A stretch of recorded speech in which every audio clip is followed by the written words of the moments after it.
देखें, जैसे मैं भी आपको बता रही थी कि टेम्परेचर और एयर प्रेशर एक दूसरे से उल्टा चलते हैं, ठीक है। टेम्परेचर अगर ज़्यादा है तो एयर प्रेशर कम होगा, और अगर टेम्परेचर कम है तो एयर प्रेशर ज़्यादा होगा। तो यही बात हम पढ़ते हैं, temperature and air pressure are related. The areas where air pressure is low have high temperature and vice वर्सा।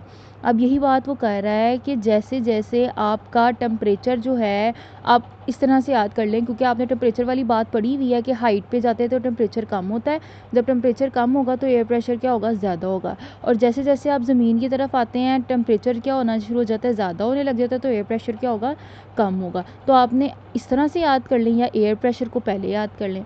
तो air spreads and become light on heating. जैसे आप हीट की तरफ आते हैं ना, तो हवा का वज़न कम होना शुरू हो जाता है। Air pressure decreases when air become light in weight. हवा जो है वो हवा का वज़न जो है वो कम होता जाएगा, जैसे जैसे हवा का अपना वज़न, उसकी गैसेस जो हैं वो कम होती जाएंगी। On the other hand when air is cooled it will contracts and become heavy.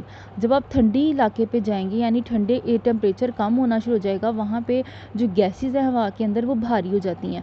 तो भारी होने की वजह से एयर प्रेशर भी क्या होगा, ज़्यादा हो जाएगा।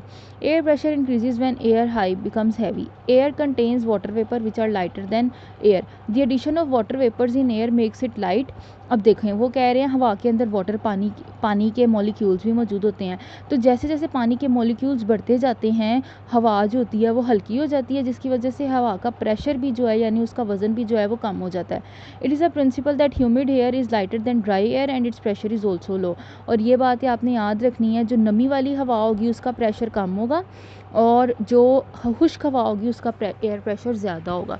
तो एक तो हमने टेम्परेचर के साथ इसकी चीज़ पढ़ ली कि जहाँ टेम्परेचर ज़्यादा वहाँ पे एयर प्रेशर भी ज़्यादा होगा, और जहाँ टेम्परेचर कम होगा वहाँ पे एयर प्रेशर भी कम होगा, ठीक है। दूसरी चीज़ आपने ये याद रखनी है कि ह्यूमिड एयर के अंदर हवा जो है वो लाइट होती है, तो एयर प्रेशर भी कम होगा, और जो ड्राई एयर होती है वहाँ हाइट वो जो एयर है वो भारी हो जाती है, तो एयर प्रेशर भी क्या हो जाता है, ज़्यादा हो जाता है। तो ये था आज का आपका काम।